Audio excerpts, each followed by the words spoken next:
Meus amados irmãos, a graça, a misericórdia e a paz do Senhor vos sejam multiplicadas. Amém. Você deve estar estranhando, né? No boletim está aí pastor Cláudio que vai pregar, né? E eu estou chegando agora, já estou entrando na seara dele, né?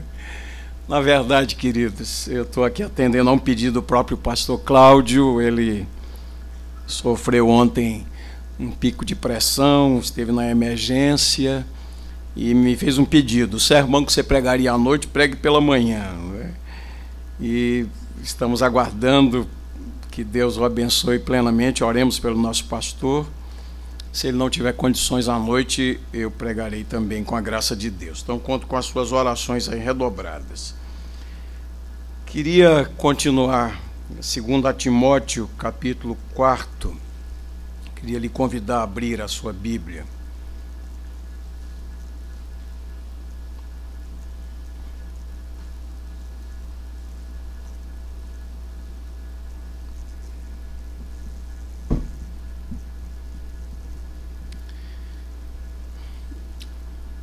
Desejamos a bênção do Todo-Poderoso sobre a sua vida, a sua casa, você que está aqui no santuário, você que está acompanhando pela internet. De vez em quando a gente tem um feedback de alguém que está convalescendo ou viajando em um determinado lugar, disse: mas eu cultuei com vocês, estava lá acompanhando. Graças a Deus por esse sistema e esse meio, pela tecnologia, quando é bem usada, é uma bênção grande. Então, onde quer que você esteja, que Deus lhe abençoe também aí, que Deus nos conduza na sua graça.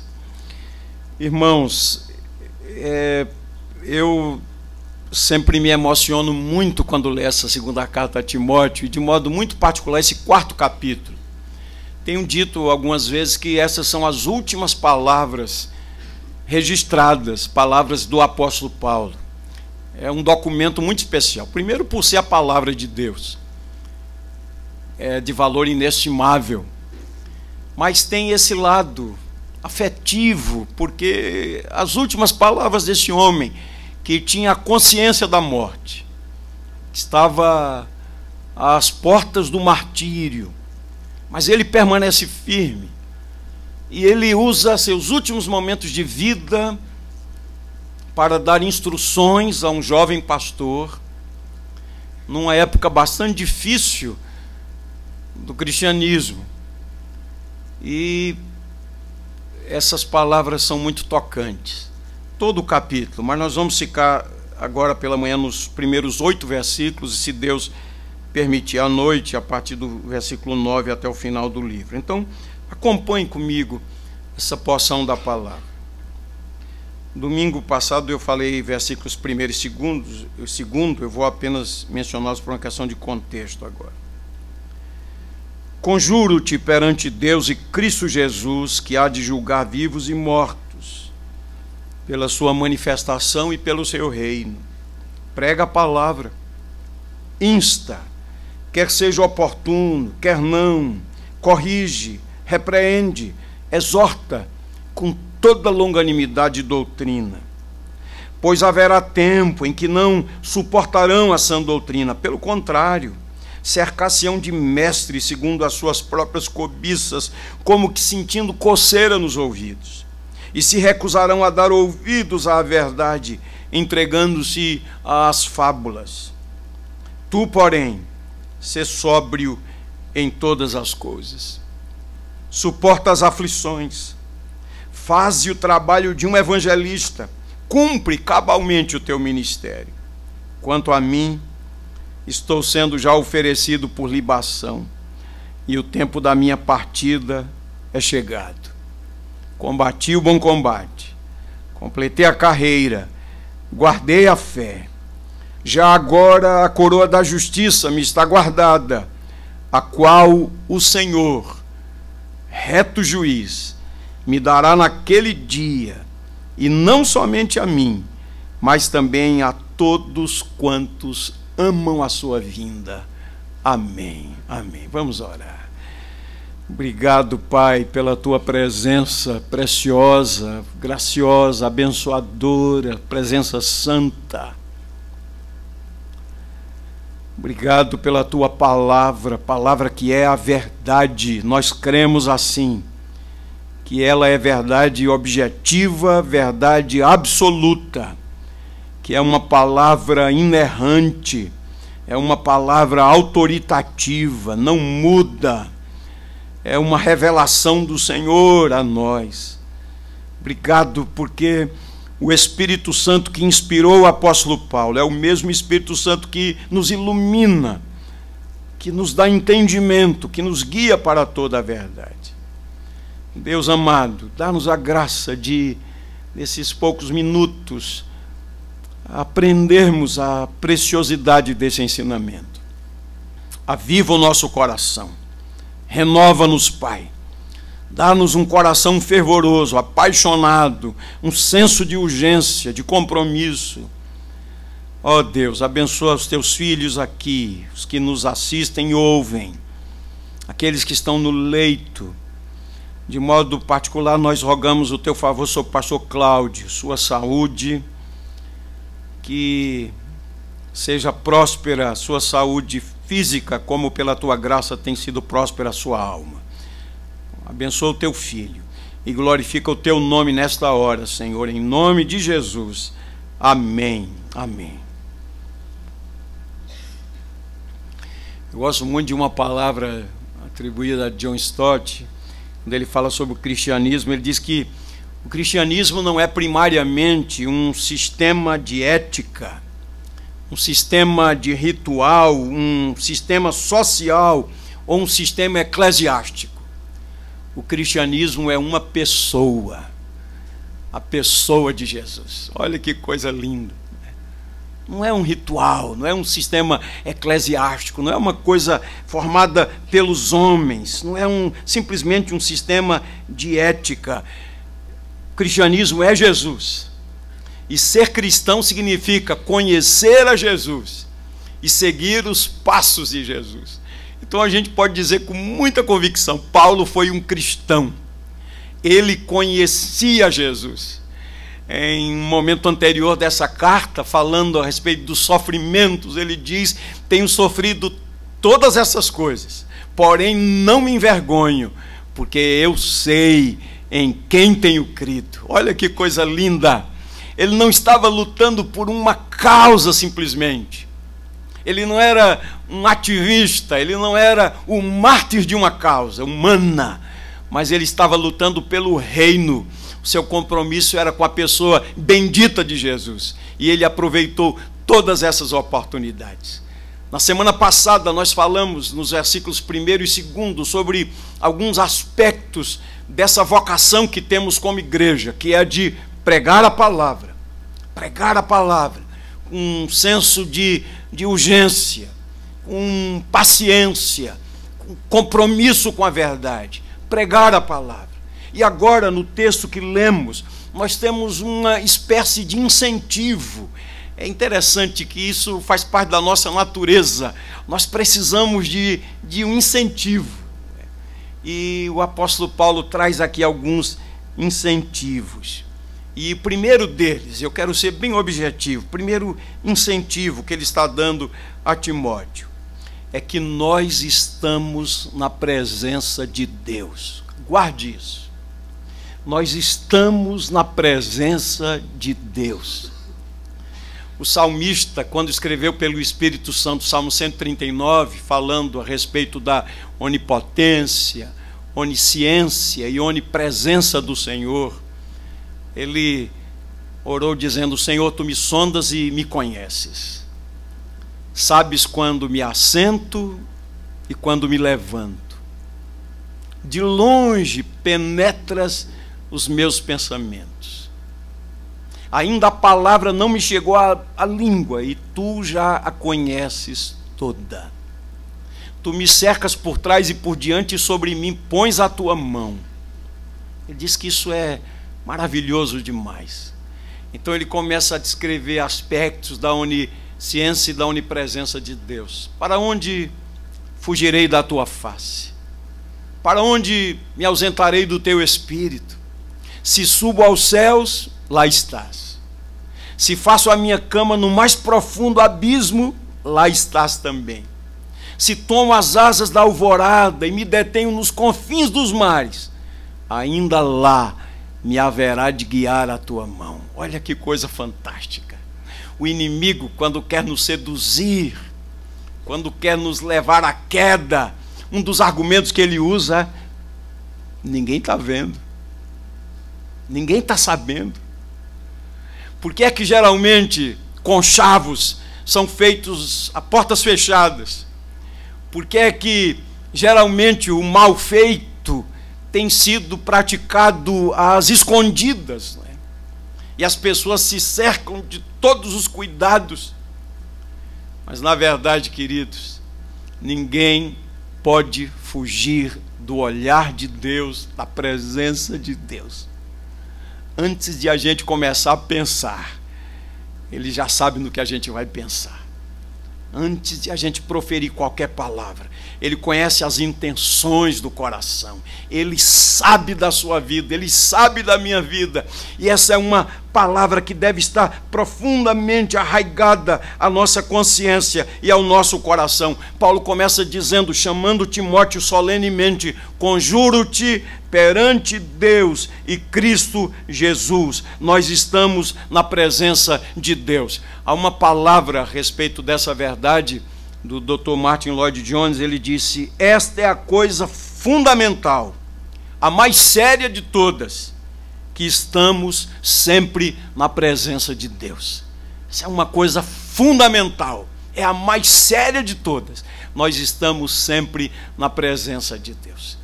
E esse é um incentivo, porque essa ordem foi dada por Deus, e nós somos servos do Deus Altíssimo. Nós estamos na presença de Deus. Quando o pastor Kleiber começou a pregar a série de mensagens sobre José do Egito, domingo passado, falou daquele momento quando a mulher de Potifar tentou seduzi-lo, e ela colocou tudo ali armado. O marido estava viajando, ela tirou todos os empregados da casa. Exatamente esse o quadro: ninguém ficará sabendo, ninguém está vendo, ninguém está aqui. Mas vejam a consciência que tinha José da presença de Deus. Aquele moço de Deus, piedoso, temente ao Senhor, disse: como cometeria eu tamanha maldade e pecaria contra o meu Deus? Ele estava longe da sua terra, longe da sua casa, ele era um escravo, mas ele tinha consciência: estou na presença de Deus. Essa é a nossa motivação, esse é o nosso incentivo, queridos. Nós estamos na presença de Deus, e o desejo que deve arder no nosso coração é o de agradar a Deus, é fazer o melhor para agradar a Deus, para honrar a Deus, para obedecer a Deus. Porque são palavras do Senhor Jesus: aquele que tem os meus mandamentos e os guarda, esse é o que me ama. Estamos na presença de Deus. Guarde isso no seu coração. Segundo lugar, nós aguardamos a volta gloriosa do Senhor Jesus. Quando o Vanildo cantou agora esse cântico, eu estava dando graças a Deus, né, porque foi uma preparação tão maravilhosa. Esse é um dos cânticos mais belos que existem. O autor sacro conseguiu sintetizar a obra redentora do Senhor Jesus Cristo. Todo o seu processo de humilhação, a sua glorificação e a sua volta gloriosa. Essa é uma verdade, queridos, inabalável, uma verdade absoluta. Jesus voltará. Uma vez Tozer estava falando a respeito desse assunto, e ele dizia sobre a diferença que há entre nosso comportamento, e obviamente que ele está falando dos seus dias, mas nós podemos aplicar a nossa realidade, dos irmãos da igreja primitiva. Os irmãos usavam uma expressão com muita frequência: Maranata, vem Senhor Jesus. Havia dois sentidos. Quando eles invocavam a bênção do Senhor, quando se reuniam, era uma oração de invocação, que o Senhor se fizesse presente ali, conduzindo, abençoando, iluminando, dizendo: nós precisamos do Senhor. Mas havia também uma expectativa: a volta gloriosa de Jesus.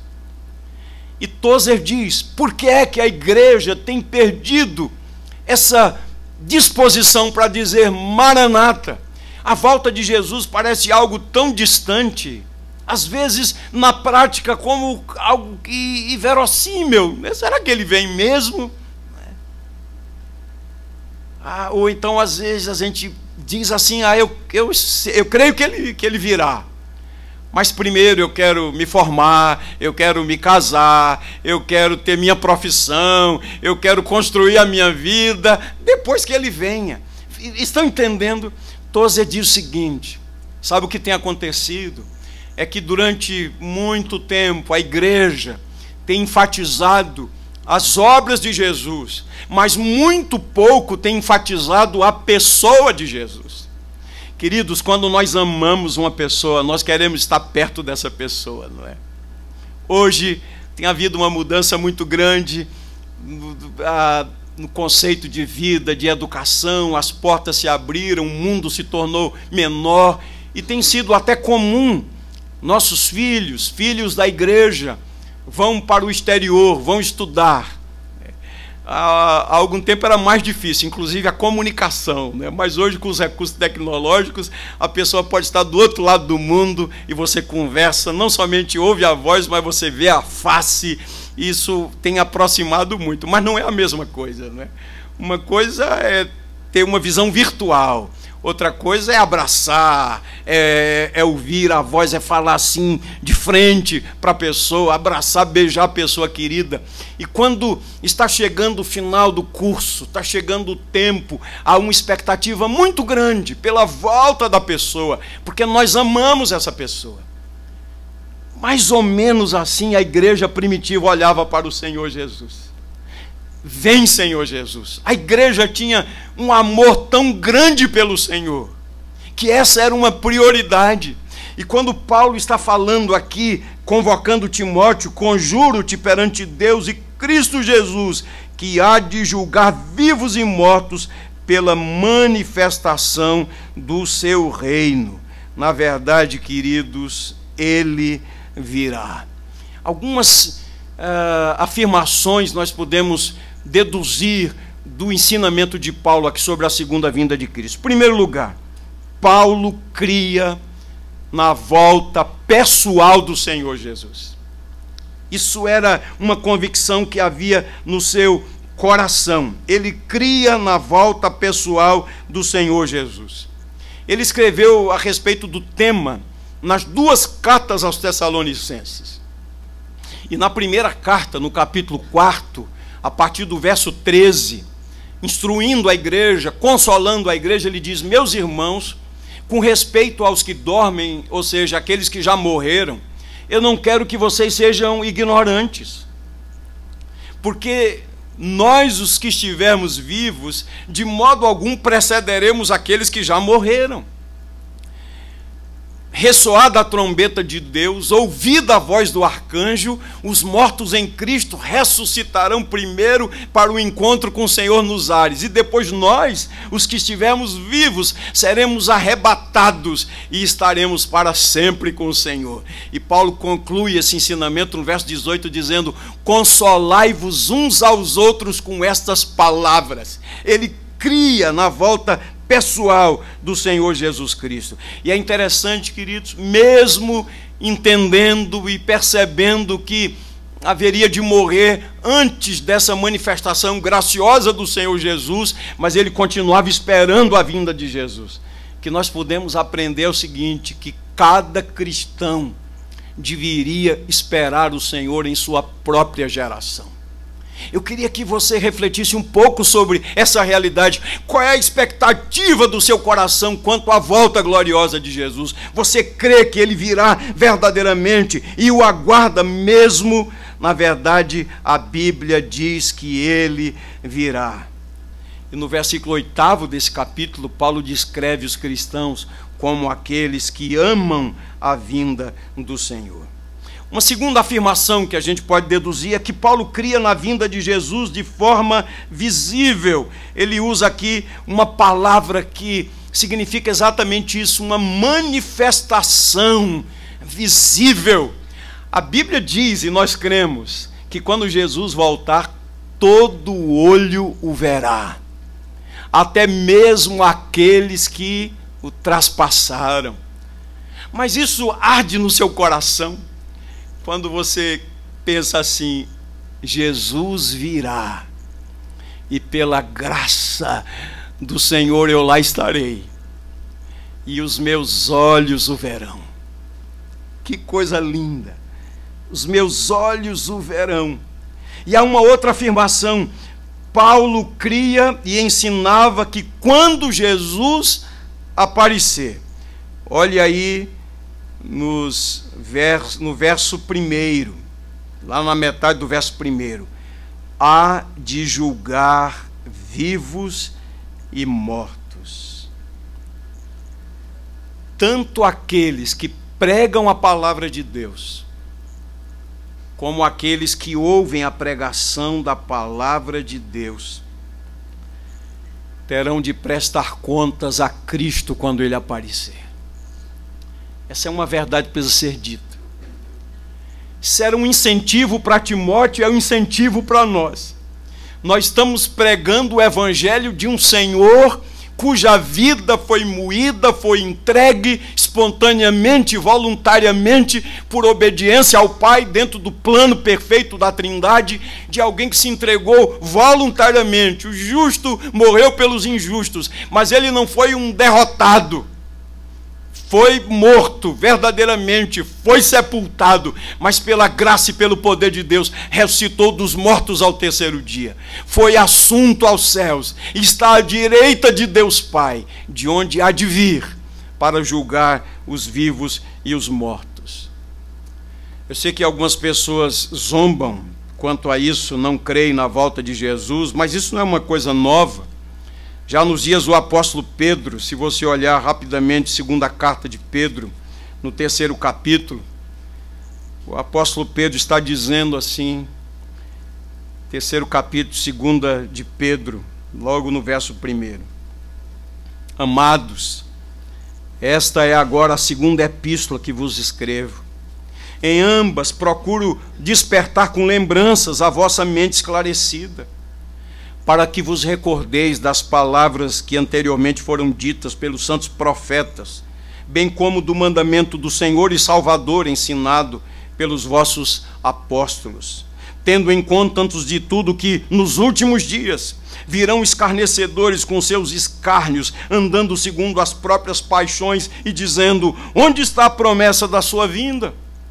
Porque desde que os pais dormiram, todas as coisas permanecem como desde o princípio da criação. Porque deliberadamente esquecem que de longo tempo houve céus, bem como terra, a qual surgiu da água e através da água pela palavra de Deus, pela qual veio a perecer o mundo daquele tempo afogado em água. Ora, os céus que agora existem e a terra pela mesma palavra têm sido entesourados para fogo, estando reservados para o dia do juízo e destruição dos homens ímpios. Há, porém, uma coisa, amados, que não deveis esquecer, que para o Senhor um dia é como 1000 anos, e 1000 anos como um dia. Não retarda o Senhor a sua promessa, como alguns a julgam demorada. Pelo contrário, Ele é longânimo para conosco, não querendo que nenhum pereça, senão que todos cheguem ao arrependimento. Virá, entretanto, como ladrão o dia do Senhor, no qual os céus passarão com estrepitoso estrondo, e os elementos se desfarão abrasados. Também a terra e as obras que nela existem serão atingidas. Queridos, isso vai acontecer. Por isso que é uma insensatez viver só para esse mundo.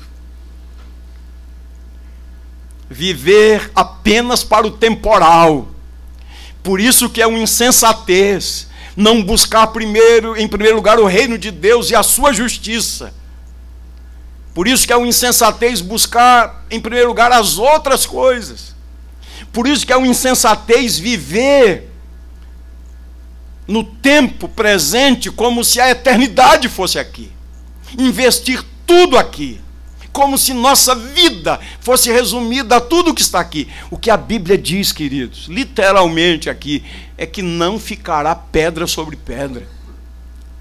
Pedro, que era um homem simples, um homem pescador, que não tinha cultura profunda, mas um homem chamado e vocacionado pelo Senhor, que falou da parte do Senhor, para que a excelência do poder fosse do Senhor e não do homem. Ele usa essa linguagem.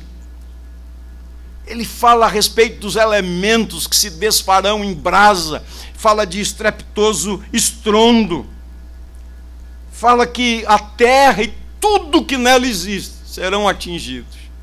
Agora olhe a aplicação que ele faz. Visto, verso 11, que todas essas coisas hão de ser assim desfeitas, deveis ser tais como os que vivem em santo procedimento e piedade, esperando e apressando a vinda de Deus, por causa do qual os céus incendiados serão desfeitos e os elementos abrasados se derreterão. Nós, porém, segundo a sua promessa, esperamos novos céus e nova terra, nos quais habita a justiça. Louvado seja o nome do Senhor. Essa é a convicção de Paulo. O tempo da minha partida é chegado, serei sacrificado. E ele chama Timóteo, prega a palavra, insta, quer seja oportuno, quer não. Fala com toda longanimidade e doutrina, paciência, com conteúdo, prega a palavra. Qual é o incentivo? Nós estamos na presença de Deus. Na verdade, nós fazemos para agradar a Deus. Isso se aplica a nós, queridos. Não é a nossa instituição, a nossa denominação, a nossa igreja local. O nosso compromisso primeiro é com o Senhor. Nós estamos na presença dEle. Isso deveria nos motivar. Estamos na presença do Senhor. Segundo, Ele voltará.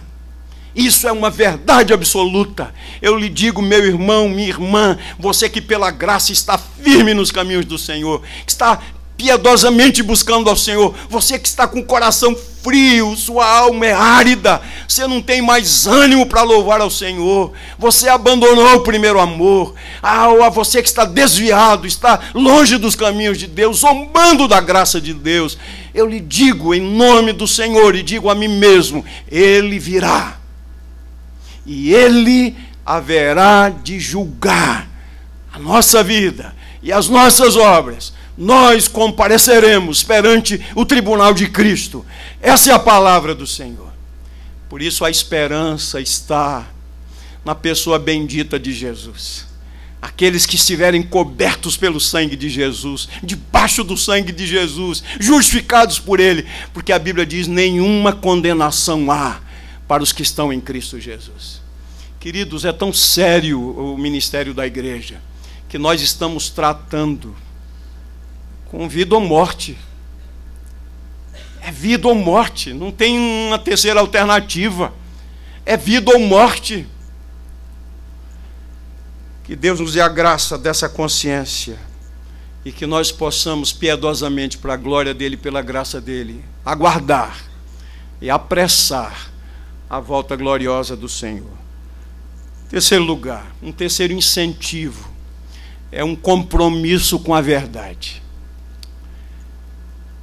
O que é a verdade? Alguém disse que Pilatos fez a pergunta mais importante a Jesus. O que é a verdade? Pena que Pilatos não esperou para ouvir a resposta. Olha que insensatez de Pilatos. Como um político, queria agradar todo mundo, foi lavar suas mãos, estava mais preocupado com sua reputação, com sua condição, com sua carreira. Ainda que tivesse recebido orientações, não te envolvas com esse justo. Um conflito, mas esteve ali diante do Senhor e perguntou o que é a verdade. E nem esperou para ouvir a resposta. Queridos, a igreja de Deus, a igreja do Senhor Jesus é testemunha da verdade. Não devemos retroceder, não devemos adulterar e nem modificar a mensagem do Evangelho para tornar a mensagem mais adequada ao gosto das pessoas. Hoje há um ataque muito grande a que a gente pregue um Evangelho mais light, mais palatável ao homem decaído, mais degustável. Agora, queridos, como falamos até lá no Encontro da Família, em Bonito, pregando no capítulo 3, nossos dias são dias difíceis. Se você tem aí a Bíblia aberta em Timóteo 4, você tem aí perto o capítulo 3. Sabe, porém, isso, nos últimos dias sobrevirão tempos difíceis, pois os homens serão egoístas, avarentos, jactanciosos, arrogantes, blasfemadores, desobedientes aos pais, ingratos, irreverentes, desafeiçoados, implacáveis, caluniadores, sem domínio de si, cruéis, inimigos do bem, traidores, atrevidos, infatuados, mais amigos dos prazeres que amigos de Deus, tendo forma de piedade, negando-lhe, entretanto, o poder. Por causa do pecado, por causa da queda, as pessoas, em geral, não suportam a verdade. O versículo 3 diz, agora capítulo 4, haverá tempo em que não suportarão a sã doutrina. Pelo contrário, cercar-se-ão de mestres segundo as suas próprias cobiças. Na versão NVI está escrito, sentindo coceira nos ouvidos, juntarão mestres para si mesmos, segundo os seus próprios desejos. E o verso 4 diz que se recusarão a dar ouvidos à verdade, entregando-se a fábulas, que a gente pode usar aqui a mitos. As pessoas preferem ouvir fábulas, mitos, a ouvir a verdade do Evangelho. E interessante que essa expressão que ele usa, sentirão coceira nos ouvidos, um incômodo nos ouvidos quando a verdade é pregada. Eles procurarão fechar os ouvidos. Nós temos um texto que mostra essa realidade, Atos dos Apóstolos, capítulo 7, verso 57, não precisa nem abrir. Quando Estevão, antes de ser martirizado, estava dando um testemunho. Queridos, Estevão, o primeiro mártir do cristianismo, era de uma piedade, de uma identidade com o Senhor Jesus. Eu gosto demais do personagem Estevão, do cristão Estevão, tão identificado com Jesus, mesmo diante do ódio dos seus algozes. Quando estão apedrejando Estevão, Deus lhe dá graças, ele encontra forças ainda, fica de joelhos e faz uma oração. E as palavras de Estevão são parecidas com as palavras de Jesus na cruz, quando Jesus disse na cruz, Pai, perdoa-lhes, porque eles não sabem o que fazem. E Estevão diz, Senhor, não lhes atribua esse pecado. Olha que coisa linda, um homem que está morrendo por causa do compromisso com a verdade. E no verso 57 de Atos 7 está escrito que quando Estevão pregava, falando de Jesus, os homens fecharam os ouvidos. Eram religiosos que estavam ali, mas eles fecharam os ouvidos, eles não quiseram ouvir. E nossos dias são assim também, queridos. As pessoas têm preferido a fantasia às verdades de Deus. É muito mais agradável ouvir as fantasias, os mitos e as fábulas a ouvir a palavra de Deus. No entanto, o verso 5 desse capítulo 4, uma exortação direta a Timóteo e que se aplica a nós. Tu, porém, em contrapartida, tu, porém, ser sóbrio em todas as coisas, suporta as aflições, faz o trabalho de um evangelista, cumpre cabalmente o teu trabalho. Queridos, esse é o chamamento para nós. Que Deus nos dê a graça de crermos nas Escrituras Sagradas, do Gênesis ao Apocalipse, dizendo, é a palavra de Deus. Obviamente que há na Bíblia coisas difíceis. Pedro fala a respeito disso. O nosso amado irmão Paulo escreveu coisas difíceis que os incrédulos, os ímpios deturpam. Há coisas difíceis que nós não conseguimos entender, mas nós temos aqui pela graça a palavra de Deus, queridos. Ao longo da história da igreja, os homens tentaram retalhar a palavra de Deus, dizendo isso aqui é palavra de Deus, isso aqui não é. Os liberais ensinavam assim, ensinam ainda hoje. A Bíblia não é a palavra de Deus, a Bíblia contém a palavra de Deus. Esse Jesus dos evangelhos, esse Jesus não é real. Nós precisamos descobrir o Jesus histórico, porque esse Jesus dos evangelhos, ele foi uma construção dos apóstolos. Esse Jesus não existiu. A ressurreição não existiu. Jesus não voltará. Ao longo da história da igreja, ela conviveu com esses ataques. Não é diferente nos nossos dias, muito pelo contrário. E esse versículo 5 é tão rico, queridos. Primeiro, há um chamamento aqui à firmeza, uma firmeza com equilíbrio, ser sóbrio. Não devemos seguir os ventos de doutrina, não devemos correr atrás das novidades, não devemos jamais comprometer a verdade. Nossa conduta pela graça deverá ser firme, equilibrada e estável. Segundo, ele diz, nós devemos ter disposição para pregar e a pagar o preço. É o que ele diz, suporta os sofrimentos. É preciso pagar o preço. Todos quantos querem viver piedosamente em Cristo serão perseguidos. Tudo isso na força do Senhor. A expressão faze o trabalho de um evangelista, a gente pode interpretar literalmente como testemunhar de Cristo. Fale de Jesus. Pedro escreveu a primeira carta, capítulo 2, um texto que é muito conhecido. Vós, porém, sois nação santa, raça eleita, sacerdócio real, povo de propriedade exclusiva de Deus, a fim de quê? A fim de proclamar as virtudes daquele que vos chamou das trevas para a sua maravilhosa luz. O nosso compromisso é com a verdade, testemunhar de Cristo. É impressionante, queridos. Em geral, o povo é ignorante com respeito ao Evangelho. Nós que somos um país religioso, a gente sabe disso.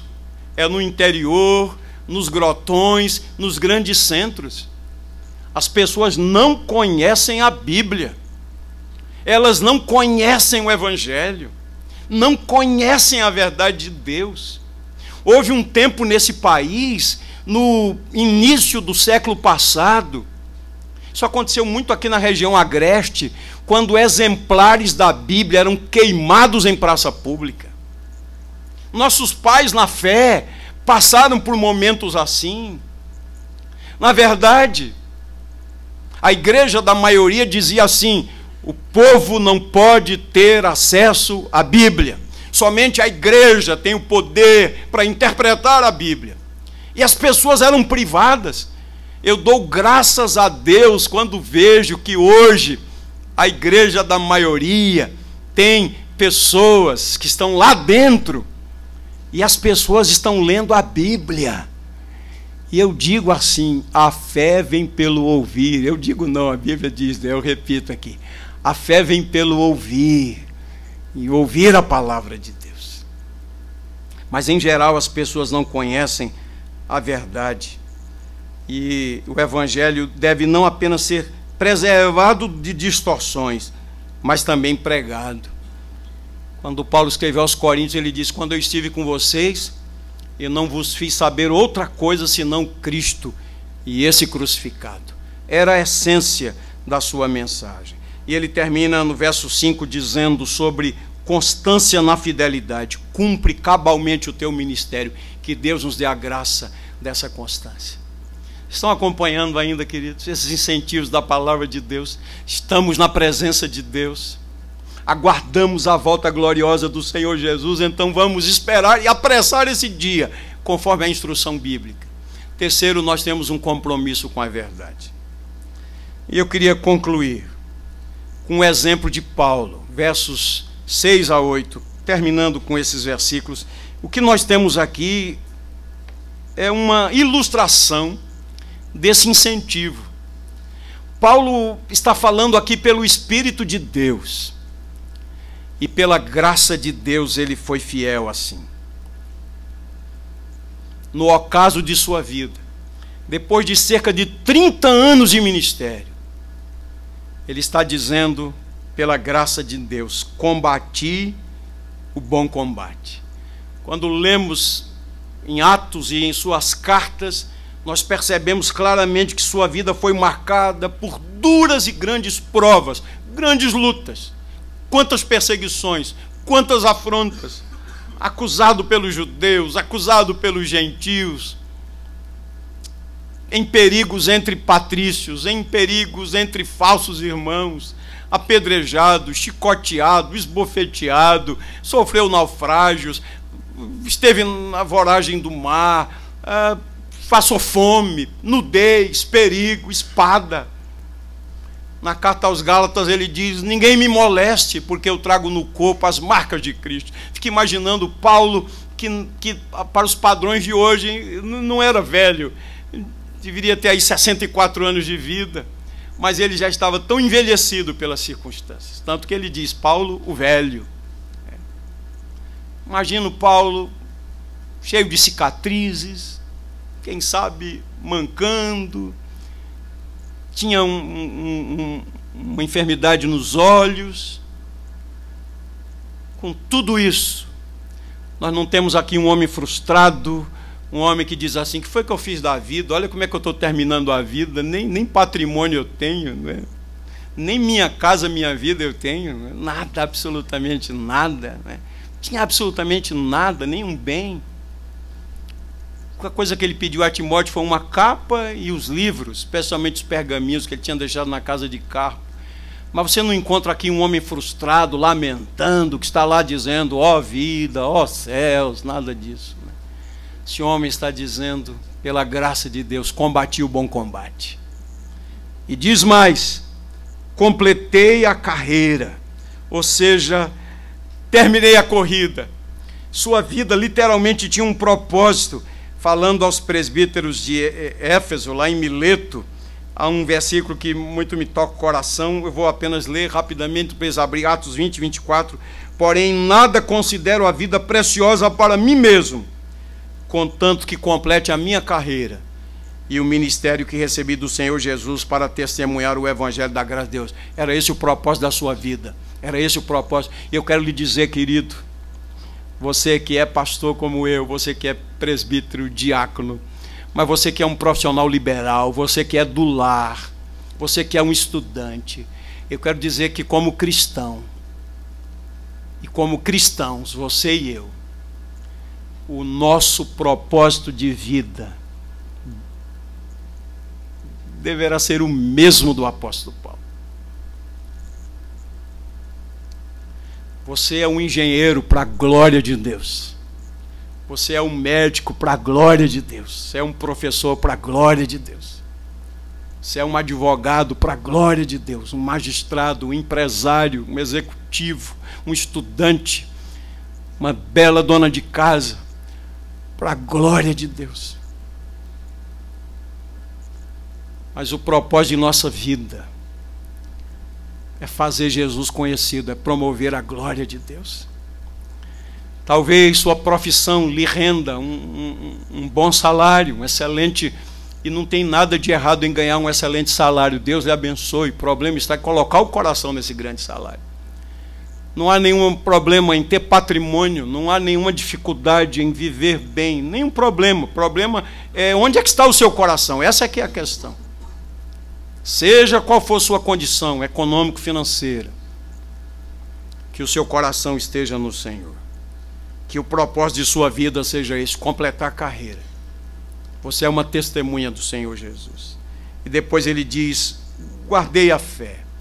Essa expressão é que ele, pela graça de Deus, preservou a verdade do Evangelho, não permitiu que a mensagem do Evangelho fosse adulterada, contaminada, negociada.